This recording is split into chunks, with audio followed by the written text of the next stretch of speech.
Doctrina Profunda. Hablando de temas específicos y de difícil comprensión en la Escritura. Analizando textos con herramientas más precisas y esclarecedoras.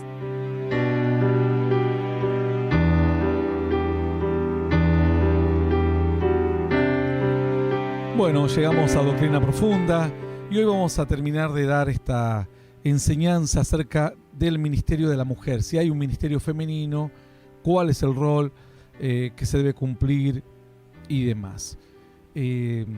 No vamos a entrar tanto en el tema del rol porque va a ser otra temática, pero al menos si hay alguna distinción o no, si hay esto de que la mujer no puede ser o pastora o tiene que estar más bien destinada o encasillada, digamos, a otro rol o a otra área específica a la cual Dios la haya designado por mandato bíblico o por enseñanzas que Dios le haya dado a los hombres a lo largo de la historia.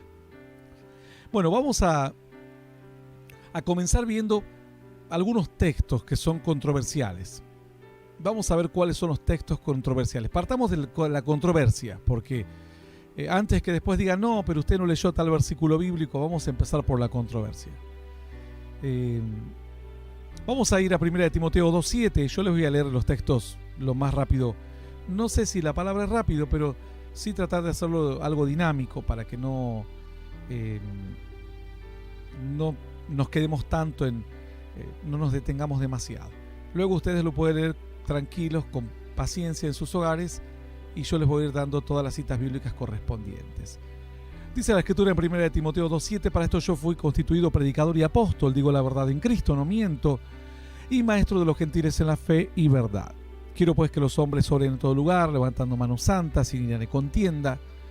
Asimismo que las mujeres se atavíen de ropa decorosa, con pudor, modestia, no con peinado ostentoso, ni oro, ni perlas, ni vestidos costosos, sino con buenas obras, como corresponde a mujeres que profesan piedad. La mujer aprende en silencio con toda sujeción, porque no permito a la mujer enseñar ni ejercer dominio sobre el hombre, sino estar en silencio, porque Adán fue formado primero, después Eva, y Adán no fue engañado, sino que la mujer, siendo engañada, incurrió en transgresión. Pero se salvará engendrando hijos y permanecer en fe, en amor y en santificación con modestia. Entonces, esto es lo que dice 1 Timoteo 2:7. Este es un texto que es aman la gente frustrada, ama a la gente que no tiene capacidad, ama a la gente que no tiene un llamado y ama que la gente que no tiene una unción y que no puede destacarse por sus propios logros, y para destacarse tiene que hundir a alguien. Entonces, sin embargo, lo vamos a analizar, por supuesto, porque vamos a analizar qué es esto. Bueno, ¿qué es esto de lo que dice el apóstol Pablo? Yo quiero que los amigos, sé que tienen que hacer un esfuerzo, porque ustedes ahora están manejando una teología que no manejan ni siquiera los pastores. A veces uno tiene que ser contundente, no afectando ni humildad ni modestia, porque no estamos ni para plantear si vamos a la humildad o no humildad. A nadie le interesa eso. Aquí nos interesa conocer la verdad. La Biblia dice: conoceremos la verdad y la verdad nos hará libres. Entonces, la verdad es esta, que ustedes van a manejar, o los oyentes que hoy escuchen esta enseñanza, al igual que muchas otras, manejan una teología, un conocimiento de Dios. Teología no es conocimiento en sí de Dios, el conocimiento del pensamiento de Dios, que es lo que Dios se revela a los hombres. Un conocimiento de Dios totalmente diferente al que manejan ellos, porque esta gente no estudia la palabra, no la conoce, honran a un Dios que no conocen. Por eso honran a un Espíritu Santo que no conocen, inventan Espíritu Santo porque no lo conocen, no lo tienen, te tienen que empujar, tienen que inventar milagros, tienen que inventar todo, porque nada de lo que ellos tienen es verdadero, porque lo verdadero implica un esfuerzo, un tránsito, un caminar. Entonces lo ficticio es simplemente Dios dice, Dios dijo y toda esa mentira. ¿Qué es lo que tenemos que aprender primero? Vamos a tener que ir al ABC. Yo voy a tratar de explicarles desde el ABC, porque asumo que hay gente que sabe un poco, hay pastores escuchando, pero también hay gente que no sabe prácticamente nada. Entonces, la palabra las Sagradas Escrituras son la palabra de Dios. La respuesta es sí. Toda la Escritura con punto y coma es la palabra de Dios. y debe obedecerse? La respuesta es no. ¿A qué me refiero con esto? A que en la Escritura hay historias que se cuentan en las cuales simplemente han sido dejadas para que nosotros podamos tener una visión de lo que no se debe hacer. Por ejemplo, se cuenta hasta abusos, violaciones. Eso no vamos a obedecer. Eso se deja para que nosotros podamos aprender a qué punto llegó la maldad en aquellos días, o el pecado que ocurría en Sodoma, en Gomorra. ¿Qué tenemos que hacer con eso? ¿Qué podemos obedecer de esa historia? Nosotros lo que tenemos que sacar es la conclusión de la historia, que es por qué está escrito de esa manera. Entonces, la gente confunde la palabra de Dios con los mandamientos de Dios. Una cosa son los mandamientos y otra cosa es la Escritura. La Escritura involucra a todos los mandamientos de Dios, dados por Moisés, y los mandatos y las ordenanzas posteriores, dadas al pueblo judío en el desierto. La palabra dice que toda palabra es útil para instruir, para redarguir. La palabra de Dios es útil, pero no está en formato de debes abrir la puerta para adentro en lugar de para afuera. Debes bajarte de la cama con el pie izquierdo o con el pie derecho. Esos serían mandatos y sería inapelable, difícil de contradecir, y no habría tantas discusiones en la Biblia. La palabra de Dios consta de muchísimos libros, muchísimos años de historia, muchísimas realidades culturales diferentes, muchísimos autores diferentes, diferentes etapas dentro de la historia de la humanidad, diferentes culturas dentro de una misma etapa. Yo vivo hoy en esta etapa. Si yo hoy me traslado al Amazonas, aunque vivimos en la misma etapa histórica, la cultura es totalmente diferente. Yo puedo irme a la Polinesia, a una tribu de la Polinesia, hoy en pleno siglo XXI, y parece que fuésemos dos universos diferentes. Entonces, en aquellos días había diferentes etapas. Dentro de una etapa, dentro de, pongamos, la época de Abraham, había diferentes culturas y cada cultura tenía sus propias costumbres. Alguno dirá, deme un ejemplo práctico. Bueno, rápido. Por ejemplo, cuando José se va a Egipto, José termina viviendo como un egipcio, a pesar de que él sale de Canaán y sus padres tenían otra cultura, otra forma de vestir, otra forma de hablar, etc. Él no se aleja de Dios, pero sí adopta otra cultura. Entonces, le era permitido a él aceptar otra forma de vestirse, pintarse los ojos, ponerse las polleras que usaban los egipcios, cualquier vestimenta que usaban ellos, porque era parte de su cultura.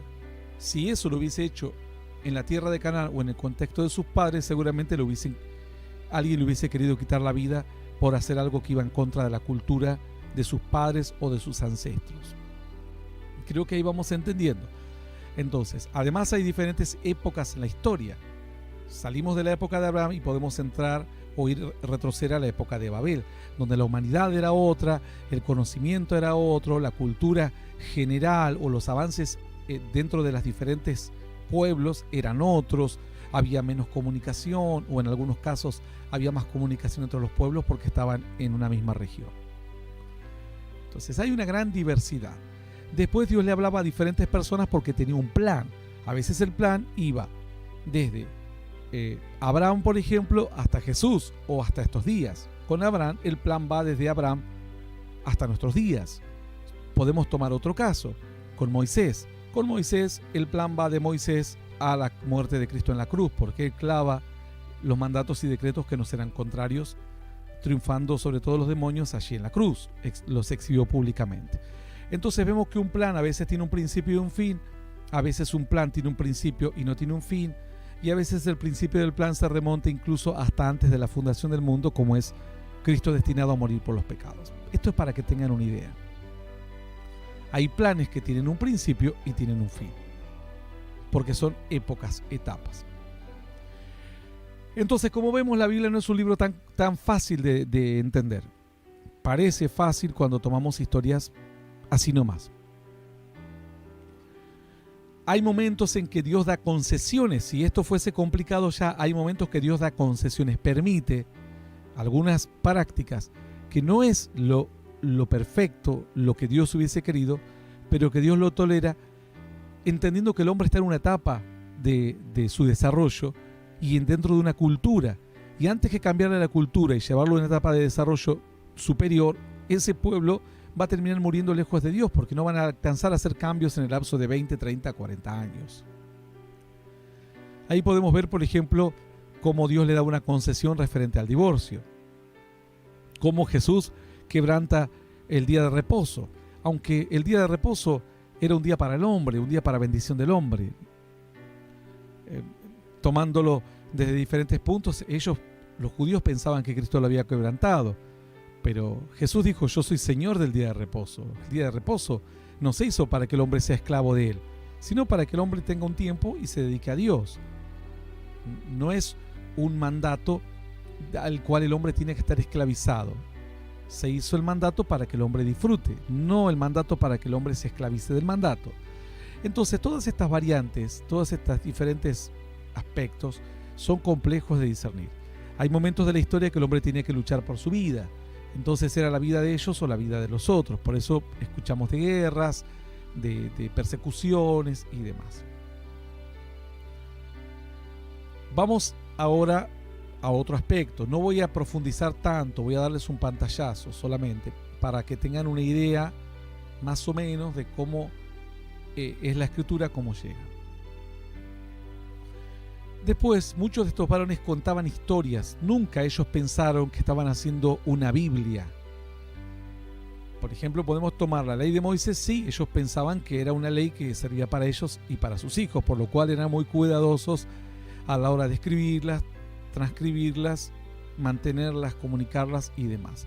Pero luego hay otras tantas historias, lo que el pueblo judío le llama el Tanaj, que son historias en las cuales no involucra la ley en sí misma. Entonces, ellos escribían historias, llevaban crónicas de los que hacían los reyes. Por eso hay muchas historias en la Biblia que cuentan situaciones de reyes, situaciones de profetas, que uno tiene que lograr interpretarlas bien. David fue un gran hombre de Dios, pero no todo lo que hizo David fue correcto. David mató, adulteró. Abraham fue un hombre de Dios, pero no todo lo que hizo Abraham fue correcto. Y así podemos seguir con tantos hombres, y la Biblia nos va dejando detalles para que entendamos que eran hombres y que el perfecto iba a venir después, que era Cristo Jesús. Dicho esto, vamos ahora a lo que es el Nuevo Testamento. En el Nuevo Testamento, la gente, ellos no sabían si estaban inaugurando una nueva religión o algo por el estilo. Nunca tuvieron eso en mente. Para ellos era una variante del judaísmo, una extensión del judaísmo. Era ahora el judaísmo extendido, sería Cristo revelado en el Antiguo Testamento y ahora mostrando el cumplimiento de todas las promesas. Pero el pueblo judío directamente expulsó al cristianismo. Durante mucho tiempo el pueblo cristiano iba a las sinagogas, enseñaba, trataba de debatir con ellos, mostrando que en las escrituras de ellos estaba Cristo. Con el tiempo, los judíos que quisieron convertirse se convirtieron y los demás se cerraron en su antigua religión hasta el día de hoy. Existe un grupo o gente que cree en Cristo, son judíos y les llaman judíos mesiánicos, pero bueno, esa es otra historia, no vamos a profundizar en eso. Cuando ellos estaban ya moviéndose en sus reuniones en las casas y moviéndose a predicar de un pueblo a otro, ellos comienzan a compartirse la ley, digamos, las escrituras, el cual tenía el pueblo judío. Pero decían, bueno, esto ya lo sabemos, pero Cristo, ¿quién nos puede contar cuál es la historia de Cristo? Entonces ahí se escribieron los evangelios, es decir, la vida de Cristo escrita, en el cual ya los tenemos hasta estos días: Mateo, Marcos, Lucas y Juan. Todos cuentan la misma historia desde diferentes puntos de vista. Algunos son personas que vivieron cada momento con Cristo, y otros, como Juan, y otros simplemente hicieron una recopilación y trataron de escribir concisamente toda la historia del principio al fin de la vida de Jesús. Ellos eso lo compartían para que la gente aprendiese. Tampoco pensaron que estaban haciendo una escritura, una sagrada escritura, ni nada por el estilo. Ellos pensaban que estaban contando una historia. Sin embargo, eso se empezó a leer en las iglesias y se empezó a incorporar el Antiguo Testamento, o sea, todo lo que el pueblo judío tenía, y a su vez estos libros que contaban la historia de Jesús, y comparándolos y viendo cómo la historia de Jesús ya estaba anticipada en el Antiguo Testamento. Cuando aparece el apóstol Pablo empieza a predicar a las personas gentiles, a los no judíos principalmente, aunque Pedro también les había predicado a los gentiles, no es que el apóstol Pablo comenzó, pero él se va a todo lo que es Asia Menor, la zona de Turquía, Grecia, etc., y comienza a formar grupos en las casas o iglesias. Luego esos grupos les mandan las copias de la vida de Jesús, lo que serían los evangelios, digamos, para que ellos lo lean, escuchen las historias y demás, y además les da recomendaciones en forma de cartas. Ahí es donde tenemos las cartas, Primera de Corintios, Segunda de Corintios, Timoteo, Romanos, etc.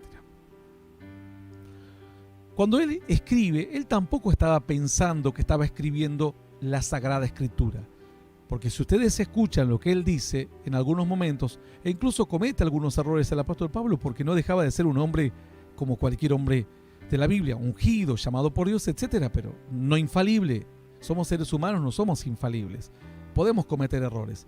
Y él escribió tanto que en algunos momentos escribía cuestiones que iban tocante a esa situación específica en ese momento de la historia. Es un poquito larga la explicación, pero si no lo sitúo se van a complicar en el aprendizaje. Vamos entonces, cuando él escribe a Timoteo y dice que la mujer calla en la congregación, tenemos que entender que el contexto que vivía en aquellos días era que la mujer no tenía acceso a la educación, venían de una historia patriarcal, la mujer no tenía herencia.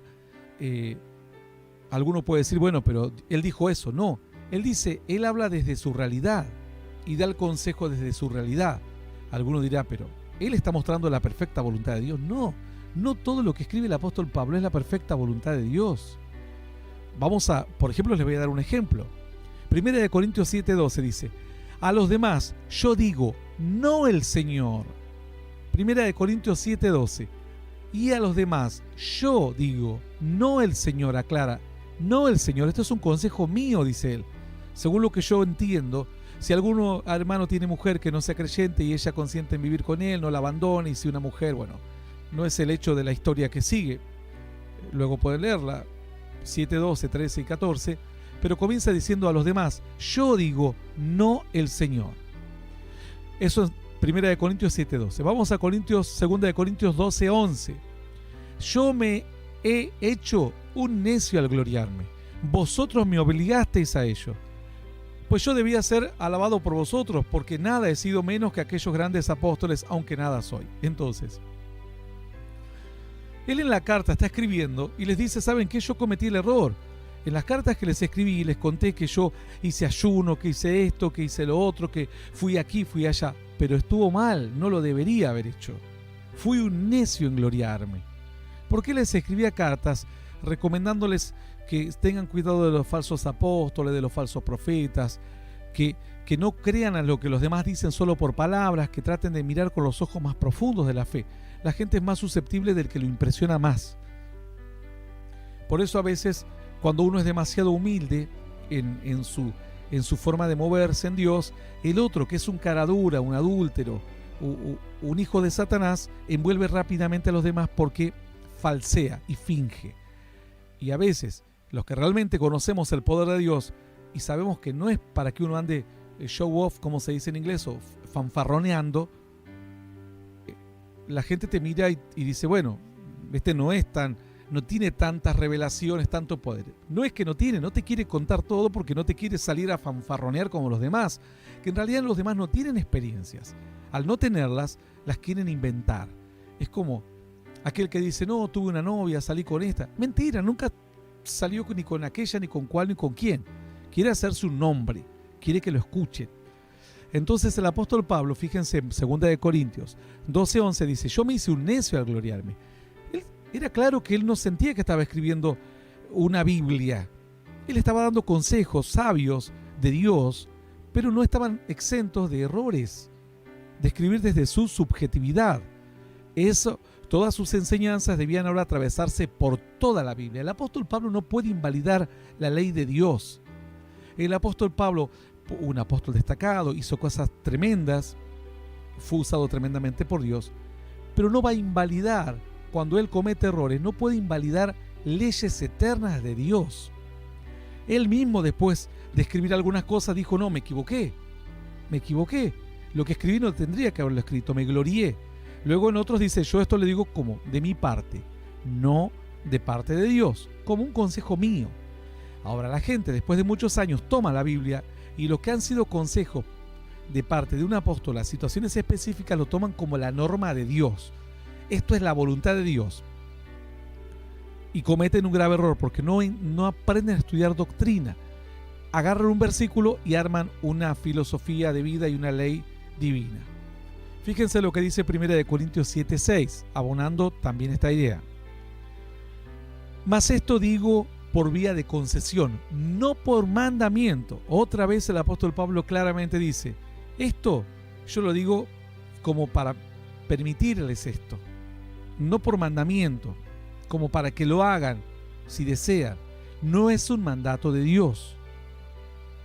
Ellos lo entendieron porque lo leían como una carta del apóstol Pablo. La gente hoy lee todo el Nuevo Testamento y agarra 4 o 5 versículos y hace un mandato de Dios, porque son personas que no entienden doctrina, no han leído jamás la Biblia, y lo que han leído con 4 versículos quieren decir a Dios algo que Dios jamás ha dicho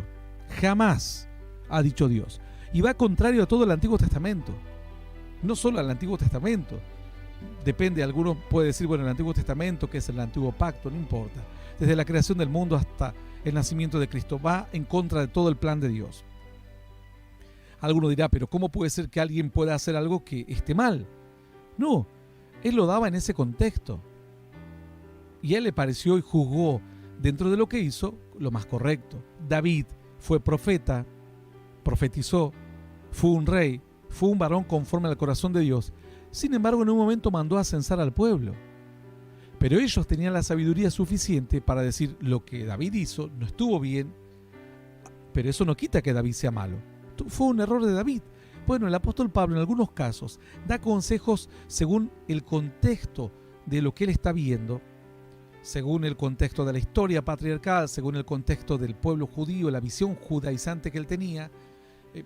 No digo la palabra judaizante porque él no era judaizante, sino el trasfondo judío que él tenía. De hecho, llega a comparar a los creyentes con olivo, a los no judíos con olivo silvestre.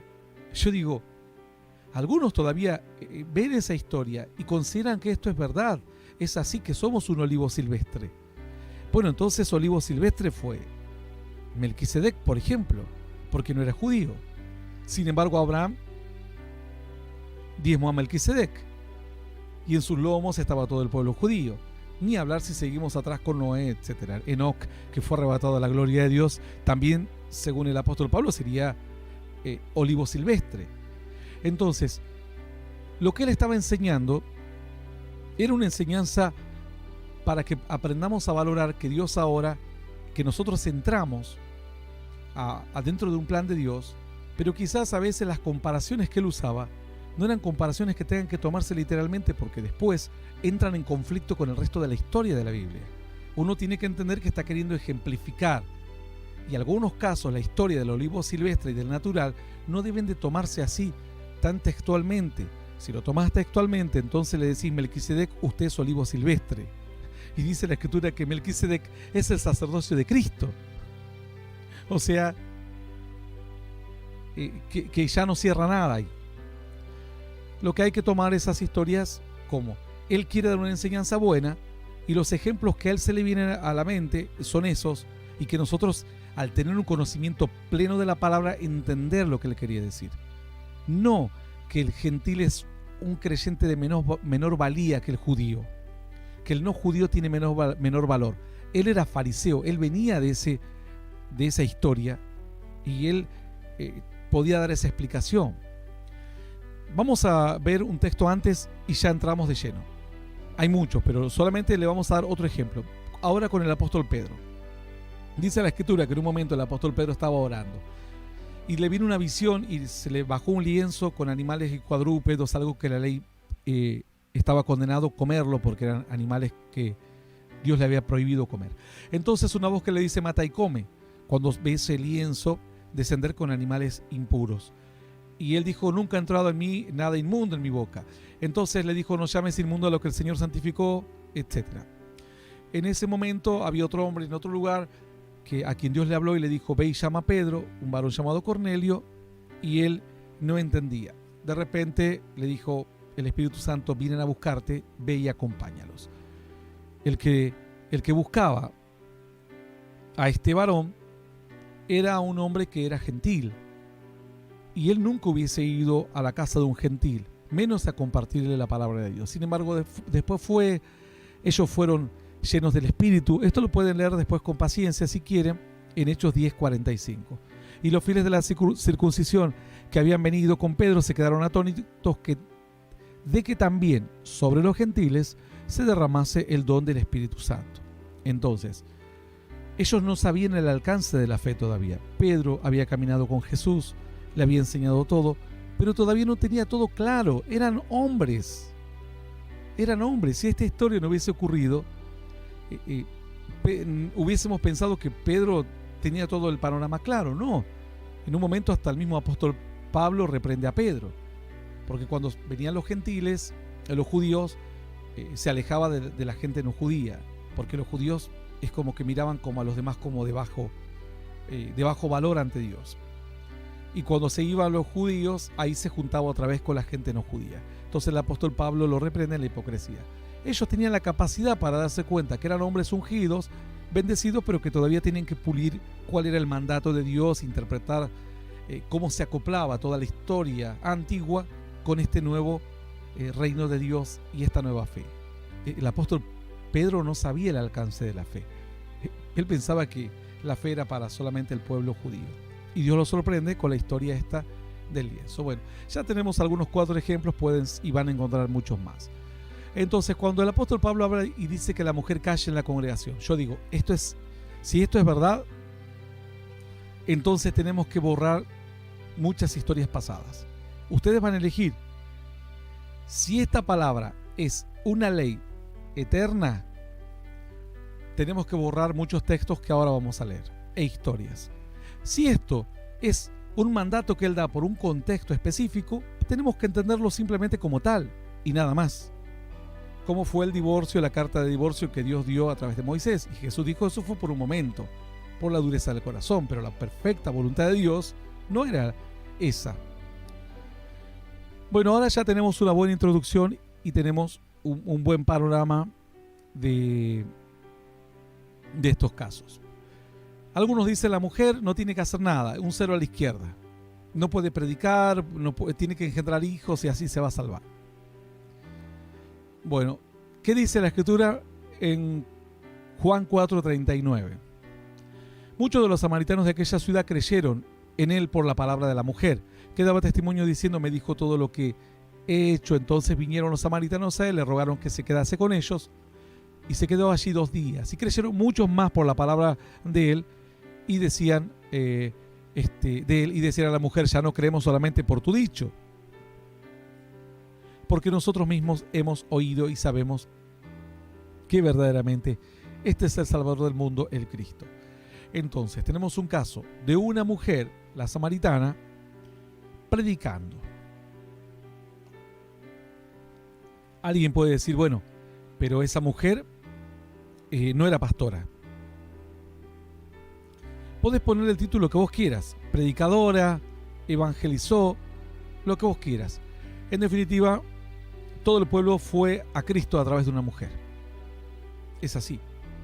La función que hace una persona que lidera va a Cristo a través de otra persona, porque esa le cuenta un testimonio, le enseña la palabra, etcétera, para que la gente comience a buscar a Dios.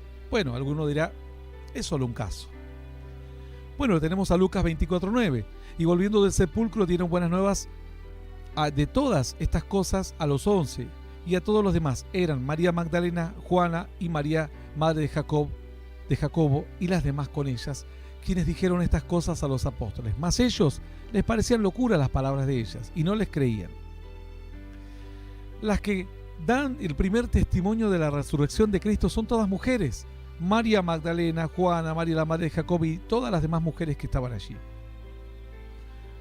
Entonces, ¿cómo el Señor, si la mujer no le permitía hablar, por qué no le mostró toda la resurrección a otros, a los hombres? Si ya que la voluntad de Dios es que la mujer se calle y no cuente nada, y solamente engendre hijos nada más. Entonces hay que diferenciar de lo que el apóstol Pablo dio en un contexto específico con lo que es realmente la perfecta voluntad de Dios. Yo le voy dando textos y voy a ir un poco rápido para no hacer larga la enseñanza. Jueces 9:52. Vino Abimelec a la torre y combatiéndola llegó hasta la puerta de la torre para prenderla a fuego. Mas una mujer dejó caer un pedazo de rueda de molino sobre la cabeza de Abimelec. Le rompió el cráneo. Entonces llamó apresuradamente a su escudero y le dijo: saca tu espada y mátame, para que no se diga de mí, una mujer lo mató. Y su escudero le atravesó y murió. Abimelec, un hombre terriblemente cruel, había hecho cosas proezas en aquel momento y había matado incluso a sus familiares, pero aquí fue a combatir a una torre, a un lugar fuerte. Y esta mujer dice que no sabía qué hacer, no tenía espada, no fue instruida para la batalla ni nada, pero tenía una piedra circular con la cual molía los granos y hacía harina, lo suficientemente pesada como para lanzarla del muro, y dice que le cayó en la cabeza a Abimelec. Abimelec en su orgullo, como los de hoy, dice: no, que me mate un hombre, no que me mate una mujer. O sea, yo me río realmente porque se estaba muriendo este varón y su preocupación era ver cómo quedaba, si quedaba bien o mal parado. De todas maneras, la historia cuenta, quedó registrado en la Biblia que lo mató una mujer. Es así. Al juez, al valiente, lo termina matando una mujer. Y esto es contado como una proeza porque salvó a toda la ciudad. Entonces, la mujer no puede predicar, la mujer no puede hablar, la mujer tiene que hacer silencio. Pero si te salvó de una ciudad, te puede salvar. Eso sí, si le rompe la cabeza a aquel que viene a destruir tu ciudad, está permitido, pero hablar no. O sea, callada, que trabaje. Bueno, esto es otro caso, no lo pueden leer luego ustedes con paciencia. Romanos 16:3, el mismo apóstol Pablo dice: saludad a Priscila y Aquila, mis colaboradores en Cristo Jesús. La pone a Priscila al igual que a su marido Aquila a la misma altura, dice mis colaboradores. No dice Aquila y la que tiene que estar muda todo el tiempo, Priscila, y la que solo tiene que engendrar hijos. No. Luego van a ver que el mismo apóstol Pablo en otros textos se contradice a sí mismo, pero lo vamos a ver más adelante. Aquí ya tenemos una historia en la que él pone a tanto al varón como a la mujer a la misma altura de colaboradores a los dos. Vamos a Jueces 5:24. Bendita sea entre las mujeres Jael, mujer de Berseneo. Las mujeres, dice de las mujeres, bendita sea la tienda. Él pidió agua, ella le dio leche, el tazón de nobles le presentó crema, tendió su mano en la estaca y su diestra al mazo de trabajadores, golpeó a Císara, hirió en la cabeza y le horadó y le atravesó sus sienes. Esto es un cántico que después se hace por Jael, la mujer que termina matando al capitán temido por el pueblo de Dios, a Císara. Entonces, Jael tenía que estar callada, no podía enseñar nada, no podía tomar autoridad de nada, pero sí podía matar al capitán que nadie pudo matar porque estaba huyendo, y huido él iba a armarse de otro ejército e iba a cobrar venganza. Por eso era tan importante que matase. Segunda de Samuel 2:15 dice que en esta oportunidad vino un varón llamado Joab. Lo pueden leer de segunda de Samuel 2:15 al 22. Yo voy a hacer pequeños resúmenes como para que entiendan. Joab iba a derribar una muralla porque habían sitiado a Abel Ben-Maca, que era una ciudad, y puso baluarte contra él porque buscaba un varón. Y dijo: oíd, os ruego y digáis, salió una mujer de allí, dijo, ¿qué pasa? ¿Por qué nos están rodeando? Y la mujer dijo: oigan, díganle a Joab que venga aquí al general, que quiero hablar con él. El verso 17 dice: cuando se acercó a ella, dijo la mujer: ¿eres tú Joab? Y él respondió: yo soy. Ella dijo: oye las palabras de tu sierva. Él respondió: oigo. Entonces volvió a ella a hablar, diciendo: antiguamente solía decir, quien preguntare, pregunten a Abel, y así concluían cualquier asunto.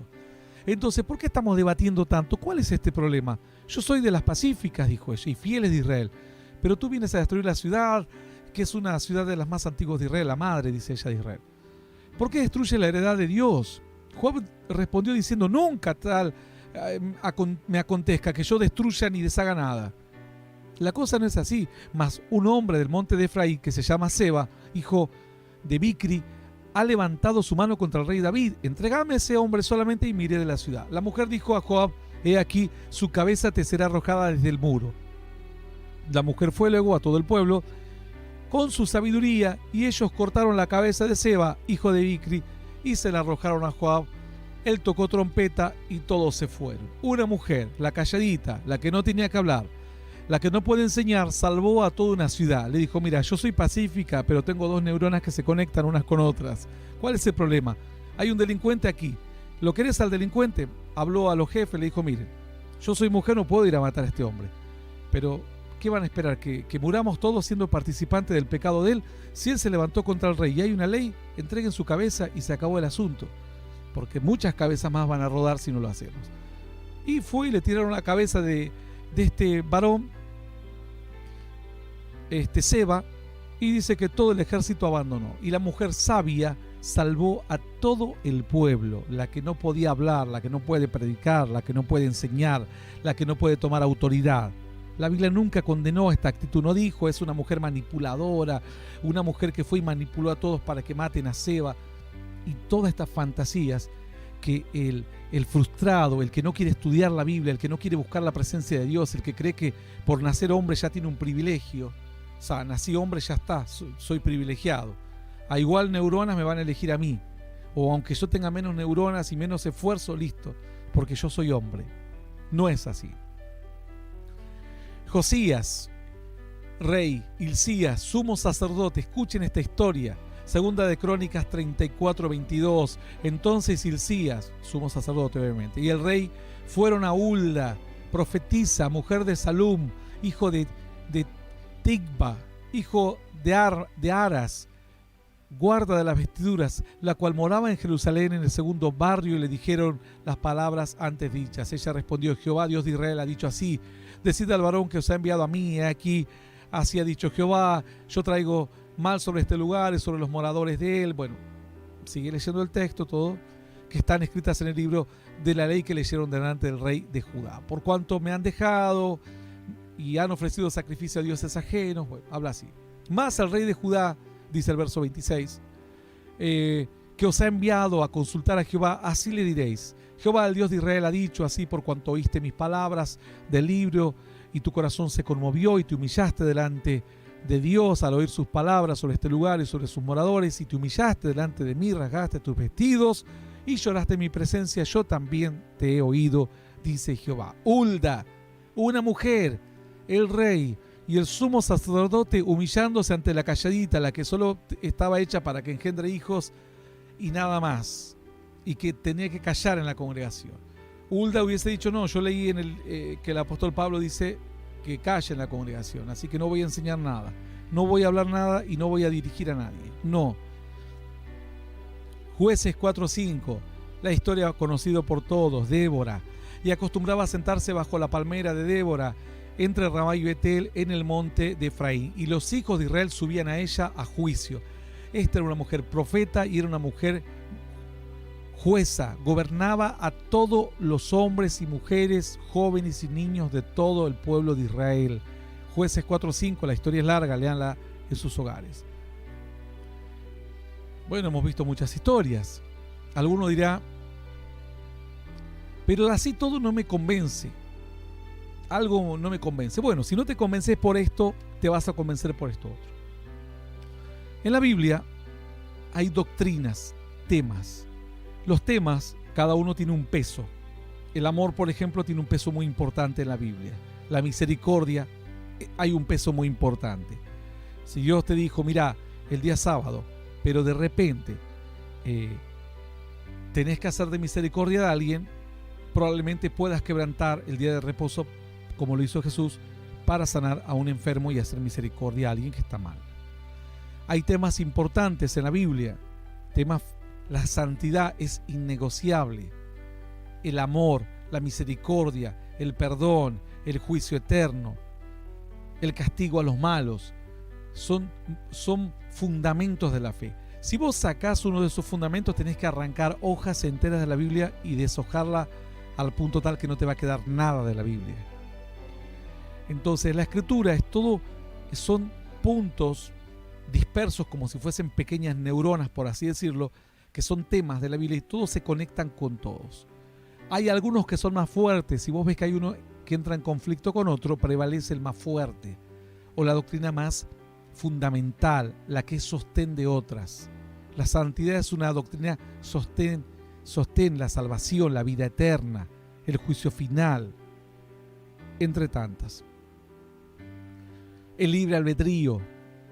Si no hay libre albedrío, entonces de nada sirve que busquemos a Dios o no.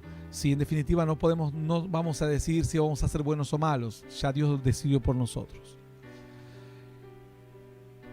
¿Cuál es la doctrina que toca el apóstol Pablo?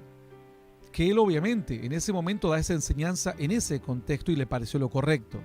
Si él hubiese sabido que eso iba a ser puesto a la altura de todos los temas de la Biblia, lo hubiese pensado 10 veces, porque entra en conflicto su enseñanza con toda la Biblia, no con un pedazo, con toda la Biblia. Alguno dirá, ¿para tanto es? Claro que sí. ¿Con qué enseñanza? Con la enseñanza que dice que Dios no hace acepción de personas. Es decir, para Dios no hay distinción entre un pequeño, un joven, un grande, un anciano, un hombre, una mujer, un rico, un pobre, una persona que nació en un país, otro que nació en otro país. Por eso el pueblo judío y el apóstol Pablo se han confundido por su propia percepción. Ellos hablaban desde su historia. Deuteronomio 10:17, aquí voy a ir rápido para avanzar lo más que pueda. Cada texto tiene una gran explicación, pero no terminaríamos más si nos detenemos a explicar un texto profundamente. Vamos a la parte que nos interesa y a donde hacemos hincapié. Deuteronomio 10:17. Porque Jehová vuestro Dios es Dios de dioses, Señor de señores, Dios grande, poderoso y temible, que no hace acepción de personas ni toma cohecho. Que no hace acepción de personas. Deuteronomio 10:17. Segunda de Crónicas 19:7. Sea pues con vosotros el temor de Jehová, mirad lo que hacéis, porque con Jehová nuestro Dios no hay injusticia, ni acepción de personas, ni admisión de cohecho. Segunda de Crónicas 19:7 hemos leído. Job 13:10. Él os reprochará de seguro si solapadamente hacéis acepción de personas. Job 13:10. Si solapadamente hacéis acepción de personas, haciéndote el vivo, el distraído, pero el objetivo es hacer que una persona por ser tal o cual vale más que otra persona por ser tal o cual. Job 34:19. Cuanto menos aquel que no hace acepción de personas, de príncipes, ni respeta más al rico que al pobre, porque todos son obra de sus manos. Esto está en Job 34:19. Proverbios 28:21. Hacer acepción de personas no es bueno, hasta por un bocado de pan prevaricará el hombre. Proverbios 28:21. Malaquías 2:9. Por tanto, yo también os he hecho viles y bajos ante todo el pueblo, así como vosotros no habéis guardado mis caminos, y en la ley hacéis acepción de personas. Y en la ley hacéis acepción de personas. Malaquías 2:9. Hechos 10:34, Nuevo Testamento. Entonces Pedro, abriendo la boca, dijo: en verdad comprendo que Dios no hace acepción de personas. Hechos 10:34. Romanos 2:11. Porque no hay acepción de personas para con Dios. Romanos 2:11. Gálatas 2:6. Pero esto dijo el apóstol Pablo: no hay acepción de personas para con Dios, y luego dijo la mujer que hay en la congregación. Gálatas 2:6. Pero de los que tenían reputación de ser algo, los que hayan sido en otro tiempo, nada me importa. Dios no hace acepción de personas. A mí pues los de la reputación nada nuevo me comunicaron. El mismo que dijo que la mujer engendre hijos nada más. Aquí decía: Dios no hace acepción de personas. Gálatas 2:6, al igual que Romanos 2:11. Efesios 6:9, otra vez el apóstol Pablo. Y vosotros, amos, haced con ellos lo mismo, dejando las amenazas, sabiendo que el Señor de ellos y vuestro está en los cielos, y que para con él no hay acepción de personas. El mismo apóstol Pablo. Algunos dirán: no, aquí solo habla de entre el esclavo y libre. No es así, lo vamos a ver más adelante. No es así la interpretación. Esto fue Efesios 6:9. Colosenses 3:24 y 25. Sabiendo que el Señor recibiréis la recompensa de la herencia, porque a Cristo el Señor servís. Mas el que hace injusticia recibirá injusticia que hiciere, porque no hay acepción de personas. Colosenses 3:24. Santiago 2:1. Hermanos míos, que vuestra fe en nuestro glorioso Señor Jesucristo sea sin acepción de personas. Santiago 2:1. Que la fe sea sin acepción de personas. Santiago 2:9. Pero si hacéis acepción de personas, cometéis pecado y quedáis convictos de la ley como transgresores. Vamos a Pedro 1:17, primera de Pedro 1:17. Y si invocáis por Padre a aquel que sin acepción de personas juzga según la obra de cada uno, conducíos en temor todo el tiempo de vuestra peregrinación. Sin acepción de personas juzga según la obra de cada uno. Primera de Pedro 1:17. El Padre no hace acepción de personas. Gálatas 3:28.